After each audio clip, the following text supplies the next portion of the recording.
This is The Soul Garden, presented by me, Georgina Langdale, for the Centre for Nature Connection, and it's where we get to explore nature, compassion and soul through the inner and outer workings of living in a connected world.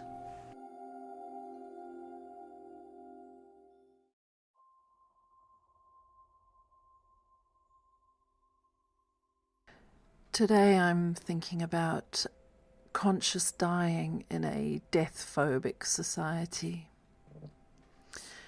You know, as a society, our reluctance to confront death and dying, it leads to a kind of unconscious phobia about discussing the things that can bring comfort when the end comes. Through the coaching work that I do that supports people coming to terms with their own mortality, and as a non-medical end-of-life carer who has had the great privilege of supporting people and their families in the final stages of life, I see signs of death phobia in society everywhere around me, and it saddens me greatly. We seem, to be afraid of accepting the reality that dying, it's a natural part of living. This fear of death manifests in an unwillingness to even discuss it. It pushes death further away and makes fear of the unknown even more palpable. This death denial can hinder deep and really soulful connections when it matters most. But it doesn't have to be this way. Conscious dying is a term that's starting to weave its way into the zeitgeist, but what does it actually mean? And like hospice staff and palliative care providers, I'm also being increasingly asked that question. Some people, they believe that conscious dying is akin to the concept of natural childbirth. No drugs, no interventions, you're just right there living it at the coalface of experience. Others wonder if it means you'll be poked and prodded to be kept awake throughout the dying process. And some have even asked if it's another term for voluntary euthanasia. I don't think it's any of these things. The simplest way to describe it is that conscious dying, or dying consciously, is being aware and awake to the fact that dying is a natural part of life. Facing dying in an awakened way means that we're kind of there for the journey, and that we're awakened to the choices we can set out for the way our final days or moments could be managed.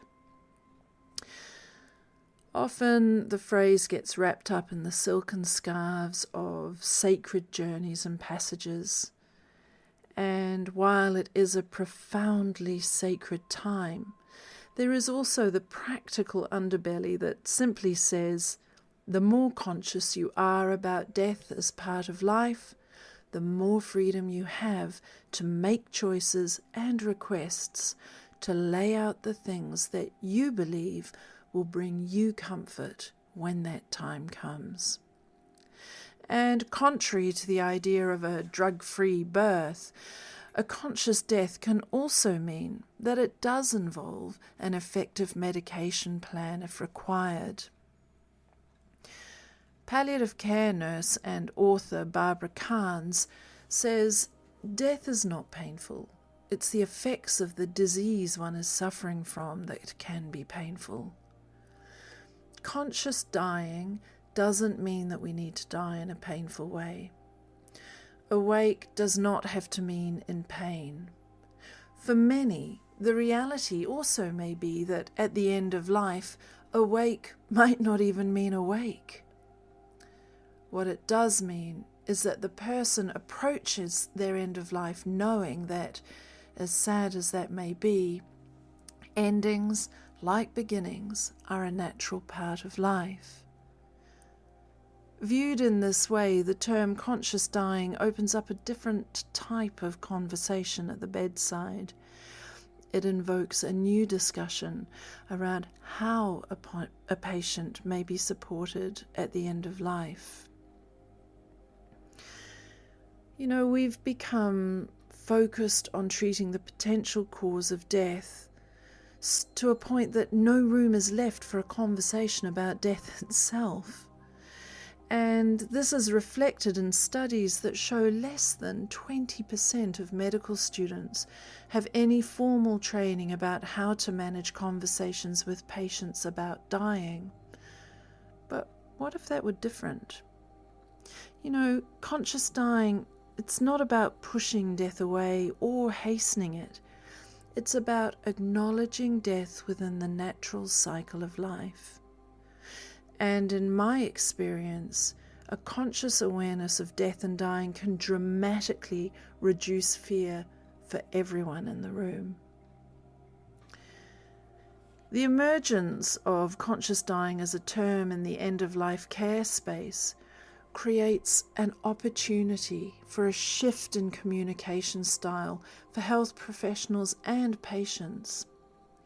Dying consciously is an invitation to deepen conversations around care and provide an opportunity for medical teams to engage with the idea of actively asking the patient or their family, what is the state of being the person wants to be in as they navigate these last days of life?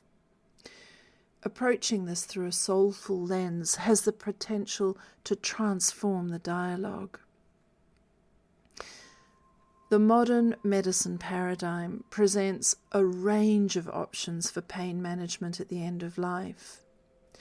And palliative care and hospice staff understand intimately that the balance of sedative side effects of medication versus symptom control, and knowing what side the patient would prefer to lean on if it comes to it, is vital. And the patient is entitled to ask about the options available. And a great first question can be as simple as, what are the options I have for pain medication?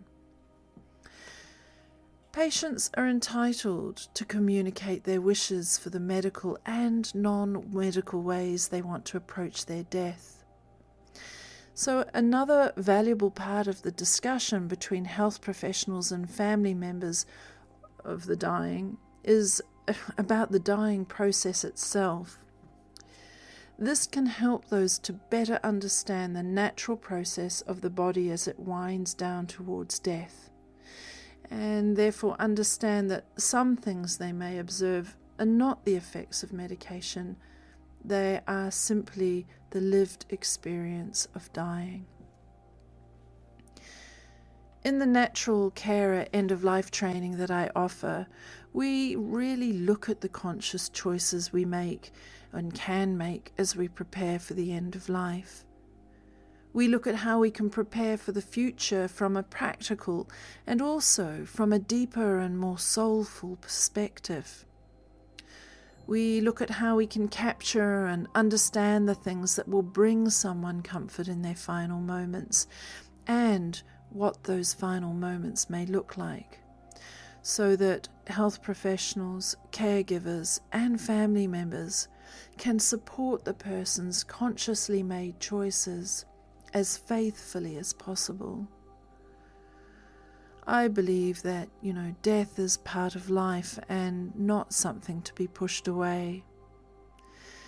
And it's not about ending in extreme pain, but it is about a sense of being there at the crossing over. To me, dying consciously means if pain medication is needed, let it be the medication that lets me be there for the journey.